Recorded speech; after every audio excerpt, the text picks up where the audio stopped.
రాష్ట్ర వ్యాప్తంగా ప్రపంచవ్యాప్తంగా వైసీపీ అనేటువంటిది ఒక దొంగ పార్టీ, దొంగల పార్టీ, మోసాల పార్టీ, మోసగాళ్ల పార్టీ, హత్యలు కుట్రలు కుతంత్రాలు చేసేటటువంటి పార్టీ, ప్రజల సొమ్మును దోచుకునే పార్టీ. ప్రజల సొమ్ము దోచుకునే పార్టీకి నాయకుడు, ఏకైక నాయకుడు జగన్మోహన్ రెడ్డి. తనకు కుటుంబాలతో పని లేదు, తనకు ఏం కావాలనుకుంటే అది చేయటానికి సంసిద్ధుడైనటువంటి వ్యక్తి జగన్మోహన్ రెడ్డి. అటువంటి జగన్మోహన్ రెడ్డి పాలనలో ప్రజలందరూ కూడా నానా రకాలుగా ఇబ్బందులు పడితే, ఆంధ్ర రాష్ట్ర ప్రజలు 5.5 కోట్ల మంది ఎంతో ఇబ్బంది పడితే, ప్రజలు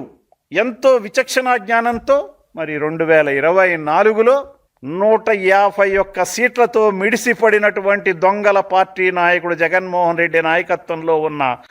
వైఎస్ఆర్సీపీ పార్టీని 11 సీట్లకు తగ్గించేస్తే ఇంకా కూడా తన పాతమైనటువంటి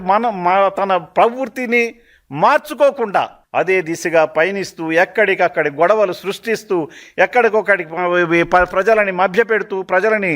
ఒక రకమైనటువంటి భయాందోళనలకు గురి చేసే విధంగా వైఎస్ఆర్సీపీ పార్టీ ఉంది. రాబోయేటటువంటి ఏ ఎన్నికల్లోనైనా సరే వైఎస్ఆర్సీపీ పార్టీని పూర్తి స్థాయిలో డిపాజిట్లు దొరకకుండా అది స్థానిక సంస్థల, పంచాయతీల, మున్సిపాలిటీల, జిల్లా పరిషత్తుల ఏ ఎన్నికలు వచ్చినా ఆ ఎన్నికల్లో జగన్మోహన్ రెడ్డికి పూర్తి స్థాయిలో బుద్ధి చెప్పవలసినటువంటి బాధ్యత నైతికంగా ఆంధ్ర రాష్ట్ర ప్రజానీకం తీసుకోవాలని, ఆ జగన్మోహన్ రెడ్డిని అణగదొక్కి సంక్షేమాన్ని, అభివృద్ధిని సమపాళలో ముందుకు తీసుకెళ్లేటటువంటి చంద్రబాబు నాయుడు గారి నాయకత్వాన్ని, కూటమి ప్రభుత్వం నాయకత్వాన్ని